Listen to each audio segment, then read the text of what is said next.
안녕하세요. 마틸다입니다. 오늘도 이어서 하느님이시요 사람이신 그리스도이시 읽어드리겠습니다. 책과 저자 소개가 궁금하신 분은 동영상 아래를 참고하세요. 공생활 첫해 99장 고운 내에 계신 예수 종결 주여 나 깊고 그윽한 곳에서 천주여 내 자비하심을 크게 베푸사에 대한 해설. 예수께서 말씀하신다. 주님을 통한 내 자녀들인 여러분, 이제 정결례의 축일이 가까웠습니다. 그래서 세상에 비친 나는 여러분에게 이 축일을 잘 지내는 데 필요한 최소한의 준비를 시켜 축일을 지키라고 보냅니다. 이것은 축일을 위한 첫 번째 빛인데 여러분은 이 빛에서 다른 모든 축일을 위한 빛을 얻어내야 합니다. 첫 번째 불을 켤 가능성을 가지지 못한 채 많은 불을 켜겠다고 하는 사람이 있으면 그 사람은 대단히 어리석은 사람일 것입니다. 그리고 완전이라는 변함없는 건물의 기초가 되는 것, 즉 십계명을 소홀히 하면서 더 까다로운 것부터 자기의 성화를 시작하겠다고 고집하는 사람이 있으면 그 사람은 한층 더 어리석을 것입니다. 마카베오서를 보면 유다가 하느님의 보호 덕택으로 동료들과 더불어 성전과 성도를 도로 찾고 나서 외국 잡신들의 제단과 그들의 성소를 허물고 성전을 깨끗하게 했다는 말이 있습니다. 그런 다음 다들 제단을 세우고 부싯돌로 불을 장만해서 제물을 바치고 향을 피우고 촛불들과 제물의 빵들을 바쳤습니다. 그리고 모두 땅에 엎드려 그들로 하여금 다시는 죄를 짓지 않게 해 주시고 혹 약함으로 인해서 다시 죄에 떨어지게 되면 하느님의 자비로 다루어지게 해 주시기를 주께 간청했습니다. 그런데 그것이 기슬레 달 25일에 있은 일입니다. 이 이야기를 곰곰이 생각해 보고 우리 자신에게 적용합시다. 그것은 이스라엘의 역사, 그러니까 선민의 역사의 한마디 한마디가 모든 영적인 뜻이 있기 때문입니다. 인생은 언제나 하나의 교훈입니다. 이스라엘 백성의 생활은 이 세상에서 사는 세월을 위해서뿐 아니라 영원한 세월을 쟁취하는 데 있어서도 교훈이 되는 것입니다. 그들은 이 이교도들의 제단과 성소를 허물었다. 이것이 맨 먼저 할 일입니다. 즉, 참 하느님을 대신하는 개인적인 잡신들의 이름을 일러주면서 여러분에게 하라고 한 일입니다. 개인적인 잡신들이란 관능과 황금과 교만에 대한 맹목적인 숭배, 영혼과 육체의 남용과 죽음, 그리고 하느님의 벌로 이끌어가는 중대한 악습들입니다. 나는 지금 신자들을 압제하고 참 율법에 소위 성벽을 쌓아 놓는다고 하는 수많은 경구로 여러분을 찍어 누르지 않았습니다. 참 율법은 아주 외적인 수많은 금지 사항으로 무거워지고 그 밑에 감추어졌습니다. 참 율법을 무겁게 함으로써 그들은 사자로 하여금 다음과 같이 말씀하시는 주님의 직선적이고 명백하고 거룩한 목소리를 잊어버리게 합니다. 주님은 이렇게 말씀하십니다. 하느님의 이름을 헛되이 부르지 말아라. 우상 숭배를 하지 말아라. 안식일을 속화하지 말아라. 부모의 명예를 손상시키지 말아라. 사람을 죽이지 말아라. 음란한 죄를 짓지 말아라. 도둑질을 하지 말아라. 거짓말을 하지 말아라. 남의 재물을 탐내지 말아라. 남의 아내를 탐내지 말아라. 하지 말아라 하는 것 10가지입니다. 그 이상은 하나도 없습니다. 그리고 이것이 영혼의 성전의 10개 기둥입니다. 그 위에서는 모든 계명 중에 가장 거룩한 계명인 너의 하느님을 사랑하고 너의 이웃을 사랑하여라 하는 계명의 황금이 빛납니다. 이것이 성전의 완성이고 기초를 보호하는 것이고 건축가의 영광입니다. 사랑이 없으면 아무도 십계명을 지킬 수 없을 것이고 기둥이 모두 또는 몇 개가 쓰러질 것이고 성전이 완전히 또는 부분적으로 무너질 것입니다. 그러나 어떻든 간에 성전은 폐허에 지나지 않아서 지극히 거룩하신 분을 더 이상 모실 수가 없을 것입니다. 3가지 사욕을 쳐부수면서 내가 여러분에게 말한 대로 하시오. 하느님께서 여러분에게 이것과 저것을 하지 말라고 말씀하실 때 솔직하게 말씀하시는 것과 같이 당신들의 악습의 이름을 솔직하게 부르시오. 용어에 대하여 지나치게 신경 쓰는 것은 무익합니다. 하느님께 드리는 사랑보다 더 강한 사랑을 가진 사람은 그 사랑이 어떤 것이든 간에 우상 숭배자입니다. 하느님을 섬긴다고 공언하면서 하느님의 이름을 부르고 나서 하느님께 불복종하는 사람은 반역자입니다. 탐욕으로 안식일에 일하는 사람은 안식을 모독하는 사람입니다. 여러 가지 핑계를 대며 부모를 도와드리기를 거절하는 사람은 비록 하느님께 드리는 돈이라고 단언하더라도 아버지와 어머니를 이 세상에 당신 모습으로 정해 놓으신 하느님께 미움을 받습니다. 사람을 죽이는 사람은 언제나 살인자입니다. 음란한 죄를 짓는 사람은 언제나 호색한입니다. 남의 물건을 훔치는 사람은 언제나 도둑입니다. 그리고 거짓말하는 사람은 항상 비열한 사람입니다. 자기의 것이 아닌 것을 원하는 사람은 언제나 가장 고약한 욕구를 가진 욕심쟁이입니다. 그리고 부부의 잠자리를 더럽히는 사람은 언제나 더러운 인간입니다. 이렇습니다. 그리고 다음과 같은 사실들을 여러분에게 환기시키고자 합니다. 금 송아지를 세워놓은 다음 주에 분노가 갑자기 왔습니다. 솔로몬의 우상 숭배가 있은 다음 이스라엘을 갈라놓고 약하게 만든 분열이 왔고 그리스 문화를 받아들이고 안티오쿠스 에피파네스 치하에 있을 때 비열한 유다인들을 통하여 그것을 환영하기까지 한 다음에는 현대의 우리의 정신적, 경제적, 국민적 불행이 나타나는 것을 보았습니다. 하느님의 거짓 종 나답과 아비후가 야훼께 벌을 받았다는 것을 기억하시오. 안식일에 내린 만나는 거룩하지 않았다는 것을 기억하시오. 감과 압살론을 기억하고 우리아를 희생시킨 다윗의 죄와 암논을 희생시킨 압살론의 죄를 기억하시오.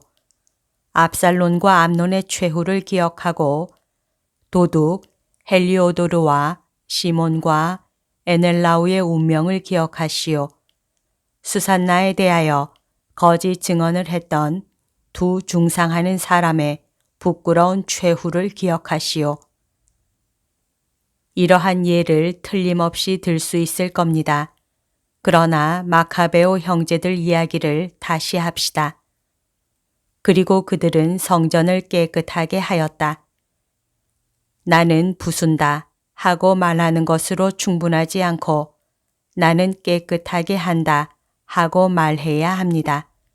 사람이 어떻게 깨끗해지느냐 하는 데 대하여는 이미 말했습니다. 겸손하고 진실한 뉘우침으로 그렇게 되는 것입니다. 죄인이 실제로 뉘우치면 하느님께서 용서하지 않으시는 죄가 없습니다. 하느님의 인자를 믿으시오. 그 인자가 어떤 것인지 여러분이 이해할 수 있게 되면 비록 여러분이 세상의 모든 죄를 가지고 있다 하더라도 하느님에게서 멀리 도망하지 않고 오히려 그분의 발 아래로 달려갈 것입니다. 그것은 사람이 용서하지 않는 것을 다만 지극히 인자하신 분만이 용서하실 수 있기 때문입니다. 그리고 그들은 다른 제단을 세웠다. 오, 주님을 속이려고 하지 마시오. 여러분의 행동을 허위로 하지 마시오.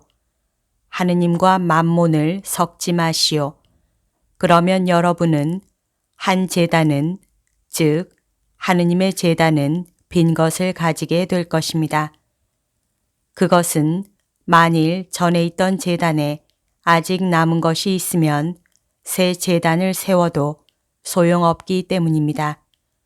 하느님이냐 우상이냐 선택하시오. 그리고 돌과 부싯깃으로 불을 붙였다. 돌은 하느님께 속해 있겠다는 굳은 뜻입니다.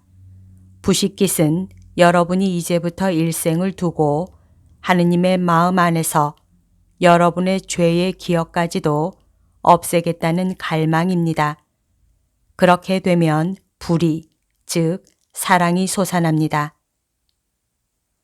그가 마음을 상하게 해드린 아버지를 명예로운 일생으로 위로해 드리려고 애쓰는 아들이 하는 일은 전에는 눈물의 근원이었었는데 지금은 기쁨의 근원이 된 그 아들이 아버지를 기쁘게 해드리기를 원해서 사랑하는 일 외에 또 무엇이 있겠습니까?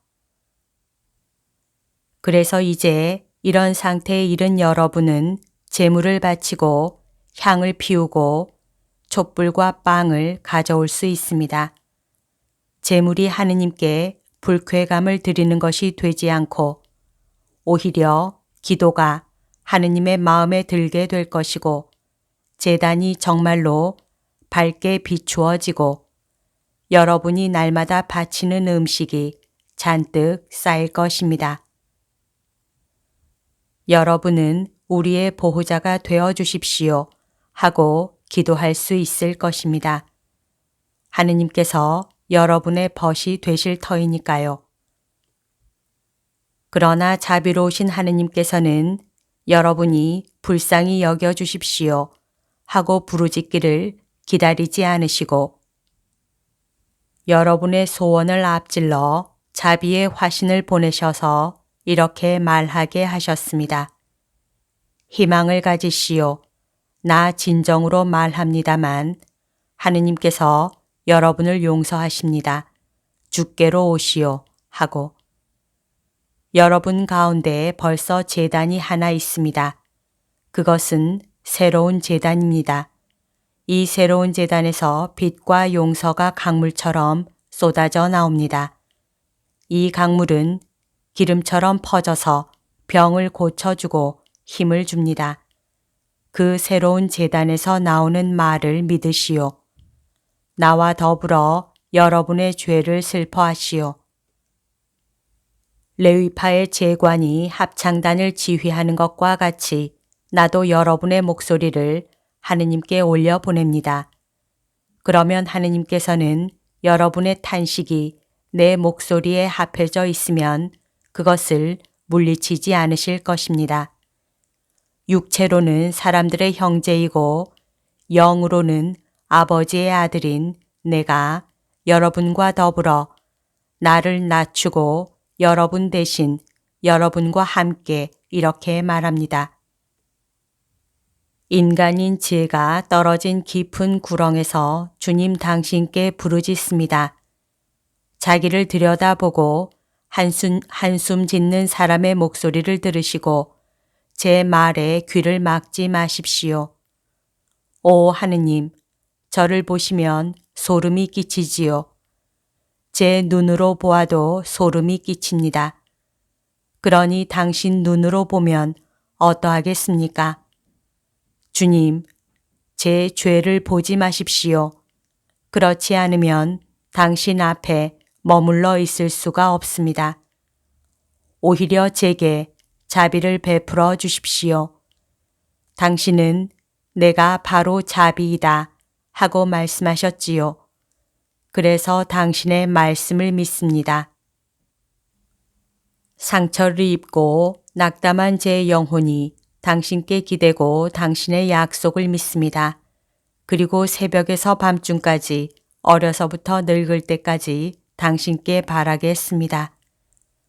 살인과 간통의 죄를 짓고 하느님께 버림을 받은 다윗이었지만 주께 다음과 같이 부르짖은 다음에는 용서를 받았습니다. 저를 존중해서가 아니라 무한하신 당신 자비의 명예를 위하여 불쌍히 여겨 주십시오. 당신의 자비 때문에 저의 죄를 없애 주십시오. 당신의 거룩한 인자의 깊은 샘에서 길어온 물이 아니면 제 마음을 씻을 수 있는 물이 없습니다. 그 물로 저의 죄를 씻어 주시고 저의 더러움을 깨끗하게 해 주십시오. 저의 죄를 부인하지 않고 저의 잘못을 인정합니다. 저의 죄는 항상 저를 고발하는 증인처럼 제 앞에 있습니다. 저는 이웃과 저 자신을 통하여 사람에게 죄를 지었습니다.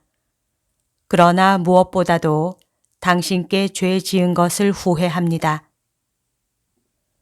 그리고 이 말이 당신의 말씀이 옳다는 것을 제가 알아보고 인간의 어떤 능력도 지배하시는 당신의 심판을 제가 두려워한다는 말이 되기를 바랍니다.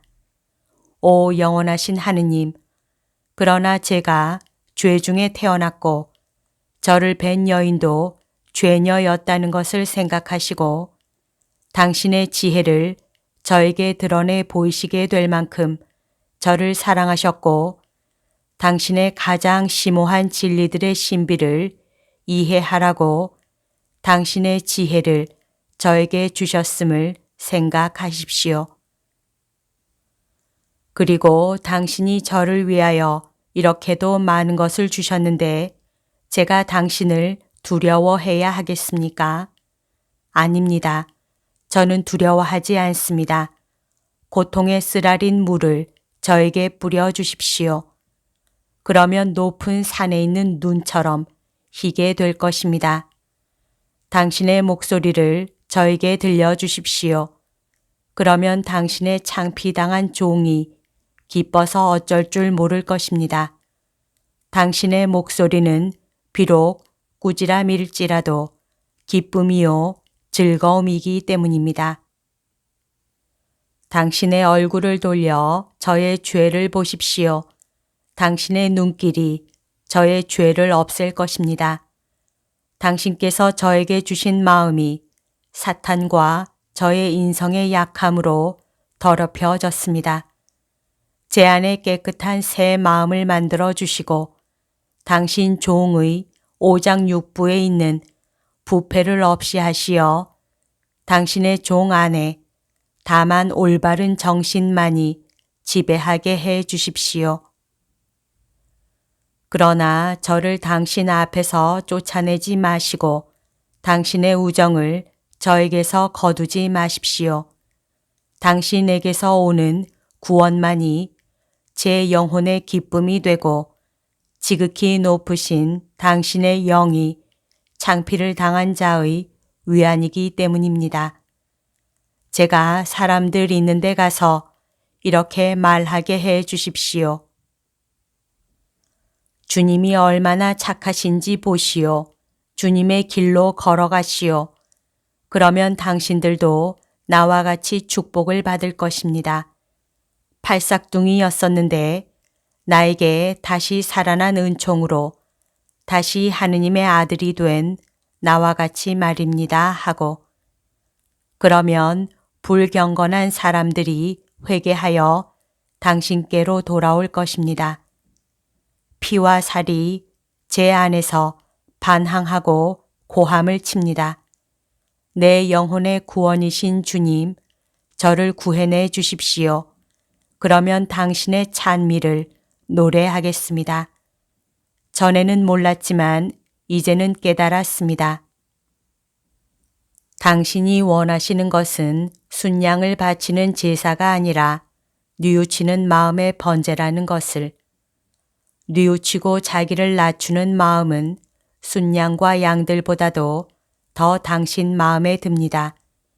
그것은 당신이 당신을 위하여 우리를 창조하셨고 우리가 그것을 기억하고 당신의 것을 당신께 돌려드리기를 원하시기 때문입니다. 당신의 크신 인자로 저에게 친절을 베풀어 주시고 당신의 것이기도 한 제 예루살렘을 재건해 주십시오. 그 위에 죄를 위한 제물과 복납물과 번제물을 감사와 찬미의 표로 드릴 수 있을 깨끗한 영의 예루살렘을, 그리고 저의 새로운 날 하나하나가 당신의 제단 위에서 다 타버리는 성덕의 제물이 되어 제 사랑의 향기와 더불어 당신께까지 올라가게 해 주십시오. 오시오, 주님께로 갑시다. 내가 앞장설 터이니 따라오시오. 건강에 이로운 물로, 거룩한 목장으로, 하느님의 땅으로 갑시다. 과거를 잊고 미래를 보고 미소 지으시오. 진흙을 생각하지 말고 별들을 쳐다보시오. 나는 어두움이다 하고 말하지 말고 하느님은 빛이시다 하고 말하시오. 나는 여러분에게 평화를 전하러 왔고 평화스러운 사람들에게 기쁜 소식을 전하러 왔고 너무 많은 일로 몹시 필요한 마음을 가진 사람들을 고쳐주고 모든 노예에게, 그리고 제일 먼저 만몬의 노예들에게 자유를 전하고 그들의 욕망에 사로잡혀 있는 사람들에게 자유를 돌려주려고 왔습니다. 나는 여러분에게 분명히 말합니다. 은총의 해가 왔습니다. 여러분은 죄인이 느끼는 슬픔으로 울지 마시오. 하느님의 나라에서 쫓겨난 여러분은 울지 마시오. 내가 제 대신 황금을 줄 것이고 눈물 대신 기름을 주겠습니다. 나는 여러분에게 명절 빔을 입히고 주께 데리고 가서 이렇게 말하겠습니다. 여기 아버지께서 저를 보내시고 찾아오라고 하신 양들을 데려왔습니다. 저는 이 양들을 찾아가 모아서 세었습니다. 그리고 흩어져 있는 양들을 찾아서 구름과 안개에서 빼앗아내어 데리고 왔습니다. 저는 이들을 모든 백성들 가운데에서 데려오고 모든 이방에서 모아서 이제는 예전 땅이 아니라 거룩하신 아버지이신 당신이 이들을 위하여 준비하신 땅으로 데려왔고 당신께 사랑을 받는 영들이 당신을 실컷 누리는 천상 복락의 강들을 끼고 있는 모든 것이 빛과 아름다움으로 이루어진 기름진 땅 낙원의 산 꼭대기로 데려왔습니다. 상처 입은 양들을 찾아가서 골절상을 고쳐주고 약한 양들의 기운을 돋우어 주었으며 다만 한 마리도 그냥 지나치지 않았습니다. 그리고 관능의 늑대가 가장 손해를 입혔던 양은 마치 사랑의 멍에처럼 어깨에 메고 와 너그러우시고 거룩하신 아버지의 발 앞에 내려놓습니다. 이 양은 이제 걸을 수가 없기 때문이고 당신의 말씀을 알고 가책과 사람들에게 쫓기는 양이기 때문이며 후회하고 떠는 영이고 파도에 밀리고 또 밀려 바닷가로 나오는 물과 같기 때문입니다. 이 양이 몹시 갈망은 하지만 자기 자신을 알기 때문에 조심성 있게 옵니다. 온전히 사랑이신 아버지, 당신의 품을 여시어 이 길 잃은 양이 당신 안에서 평화를 얻게 해 주십시오. 이 양에게 오너라 하고 말씀하십시오. 너는 내 것이다 하고 말씀하십시오.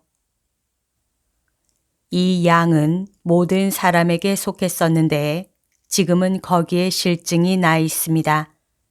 이 양은 이렇게 말합니다. 어떤 주인이나 모두 몹시 불쾌한 자객입니다 하고 이 양으로 하여금 나의 이 임금님이 당신께 안기는 기쁨을 나에게 주셨습니다 하고 말할 수 있게 해 주십시오. 이 양은 사랑이 무엇인지를 모릅니다. 그러나 당신이 받아주시면 이 천상의 사랑, 하느님과 사람의 영이 결합하는 사랑이 어떤 것인지를 알게 될 것입니다. 그리고 잔인한 사람들의 세장에서 풀려난 새와 같이 기쁨과 영광 속에서 점점 더 높이 하늘에 계신 당신에게까지 올라가며 이렇게 노래할 것입니다. 내가 찾던 분을 만났습니다. 내 마음은 다른 소원이 없습니다. 영원하신 주님, 나는 당신께 의지하고 몹시 기뻐합니다. 저는 영원히 행복합니다 하고 가시오. 그리고 새로운 정신으로 정결례 추기를 지내시오. 또한 하느님의 빛이 여러분 안에 켜지기를 바랍니다. 예수께서 설교를 마치실 무렵에는 매력이 넘쳐 흘렀다. 반짝이는 눈과 빛나는 얼굴은 지금까지 보지 못했던 상냥한 미소를 머금고 어조는 말할 수 없이 매력적이었다. 사람들은 매혹된 것 같이 예수께서 가시오, 평화가 여러분과 함께 있기를 하고 다시 말씀하실 때까지 움직이지 않는다. 그때야 비로소 순례자들이 떠들며 떠나가기 시작한다. 베일을 쓴 여자도 언제나 그런 것 같이 빠르고 건들거리는 걸음걸이로 떠나간다. 바람으로 인하여 어깨가 부풀어 오른 겉옷을 입은 그 여자는 날개가 돋친 것 같다. 이제는 저 여자가 이스라엘 여자인지를 알게 되었습니다. 하고 베드로가 말한다. 왜? 그것은 저 여자가 여기 그대로 머물러 있으면 자기 집이 없는 가엾은 여자라는 표지. 그 이상 아무것도 아니다. 베드로야, 이것을 기억하여라. 예, 선생님, 기억하겠습니다. 그런데 이제는 모든 사람이 명절을 지내기 위해서 집에 남아 있을 테니 우리들은 뭘 합니까? 우리 여자들이 우리 대신 등불을 켤 것이다. 섭섭합니다.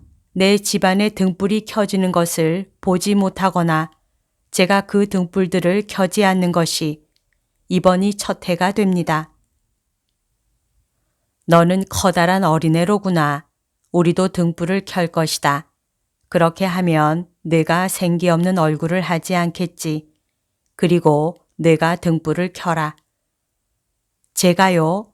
주님, 제가 아닙니다. 선생님이 가장이시니 선생님이 그 일을 하셔야 합니다. 나는 항상 켜진 등불이다. 그리고 너희들도 켜진 등불이 되기를 바란다. 베드로야, 나는 영원한 엔세니아이다.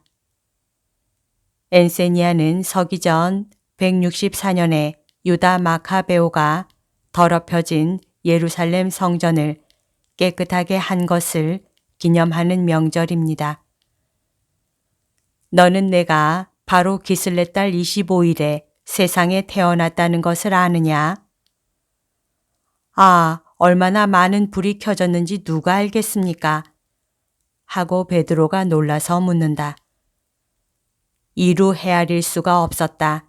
하늘의 별들이 모두 등불이었다.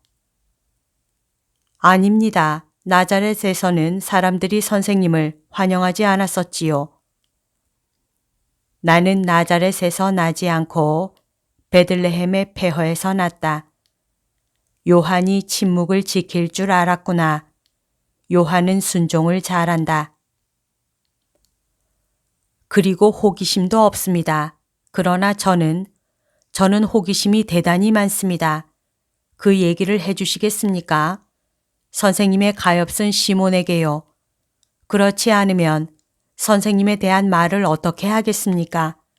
어떤 때는 사람들이 제게 묻는데 어떻게 대답해야 할지를 모릅니다. 다른 사람들은 할 줄 아는데요. 선생님의 형제들과 시몬과 바르톨로메오와 시몬의 유다 말입니다.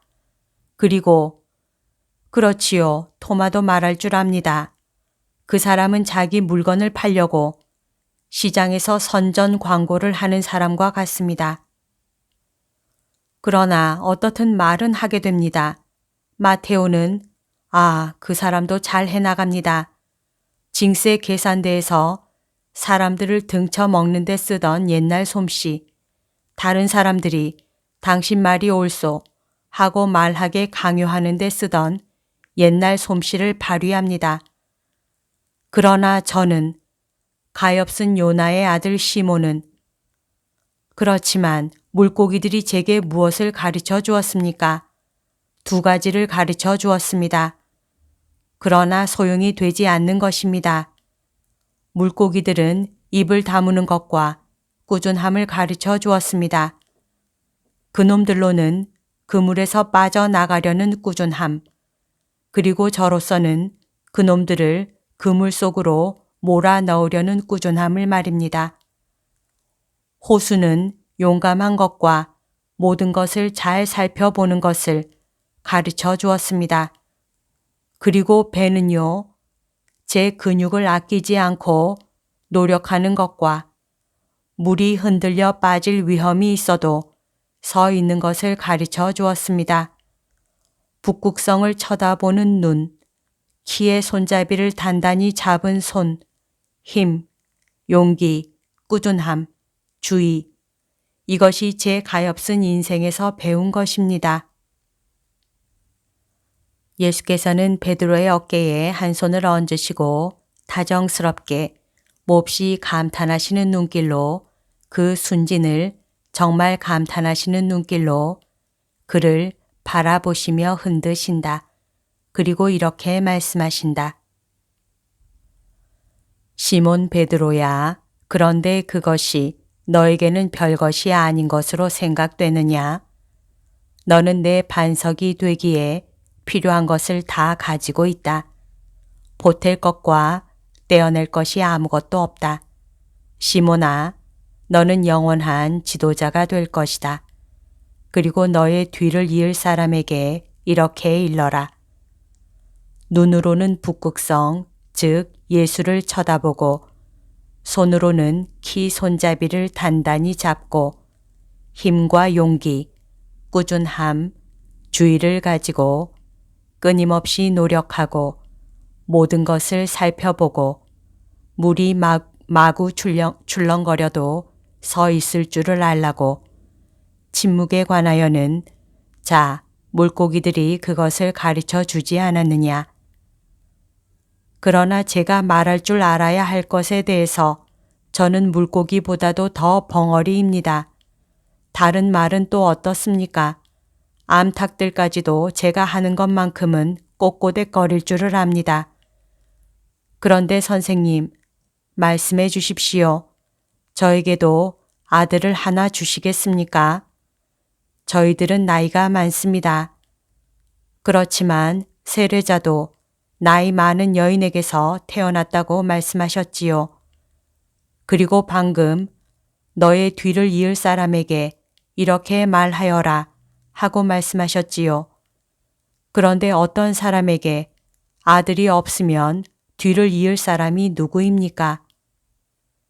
베드로는 희망에 가득 찬 애걸하는 얼굴을 하고 있다. 아니다, 베드로야. 슬퍼하지 말아라. 너는 구름이 해를 가릴 때 내가 살던 호수를 영락없이 닮았다. 대단히 명랑하면서도 어두워진다. 그러나 그렇지가 않다. 베드로야.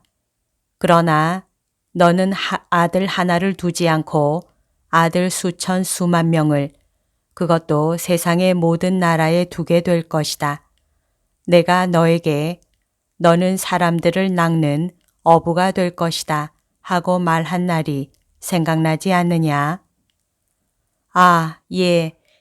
그렇지만 저보고 아버지 하고 부르는 아이가 하나 있으면 정말 기분 좋을 텐데요. 너는 자녀가 셀 수 없을 만큼 많을 것이고 그들에게 영원한 생명을 줄 것이다. 너는 그들을 하늘나라에서 다시 만날 것이고 또 나에게로 데리고 와서 이들이 선생님의 베드로의 자녀들입니다. 저는 이들이 제가 있는 곳에 있기를 원합니다. 하고 말할 것이다. 그러면 나는 너에게 이렇게 말할 것이다. 오냐, 베드로야, 내가 원하는 대로 되라고 하겠다. 너는 모든 것을 나를 위해서 했으니 나도 너를 위해서 모든 것을 하겠다 하고 예수께서는 베드로에게 이 약속들을 말할 수 없이 다정스럽게 하신다. 베드로는 이 세상에서 아버지가 되는 희망이 사라진 데 대한 슬픔과 벌써 예고되는 황홀한 기쁨의 눈물을 동시에 느끼며 침을 꿀꺽 삼킨다. 그는 이렇게 말한다. 아이고 주님, 그러나 영원한 생명을 주려면 사람들에게 선행을 하도록 결심을 시켜야 할 터인데 저희는 여전히 같은 지경에 있습니다. 즉, 저는 말을 할 줄 모릅니다. 때가 오면 내가 말을 할 줄 알 것이다. 그리고 가물리엘보다도 말을 더 잘하게 될 것이다. 그렇게 되리라고 믿고 싶습니다.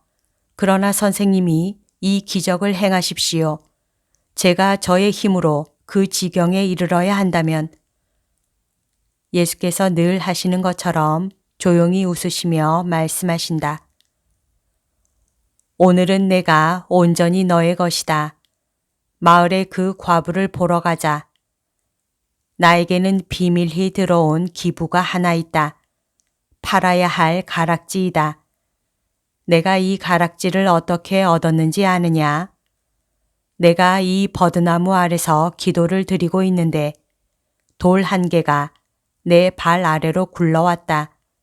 그 돌에는 작은 꾸러미가 양피지 조각과 같이 매여 있었다. 꾸러미 속에는 가락지가 들어있고 양피지에는 자선이라고 씌어 있었다. 보여주시겠습니까? 아이고, 굉장히 아름답군요. 이건 여자의 것이로군요. 손가락이 가늘기도 하군요. 그렇지만 금은 얼마나 많구요. 이제는 내가 이것을 팔아오너라.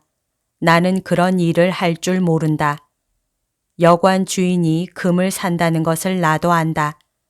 화덕 곁에서 너를 기다리고 있겠다. 가거라, 베드로야. 그렇지만 제가 솜씨 있게 해치우지를 못하면 어떡합니까? 저는 금 같은 건, 금에 대해서는 아무것도 모릅니다.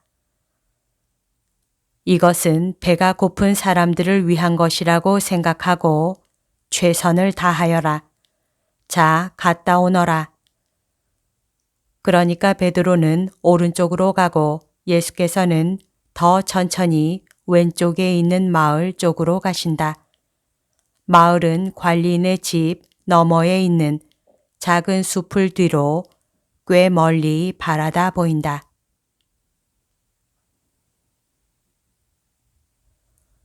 여기까지가 오늘 들려드릴 내용입니다. 오늘도 하느님의 뜻 안에서 서로 사랑하는 하루 보냅시다. 사랑합니다. 축복합니다.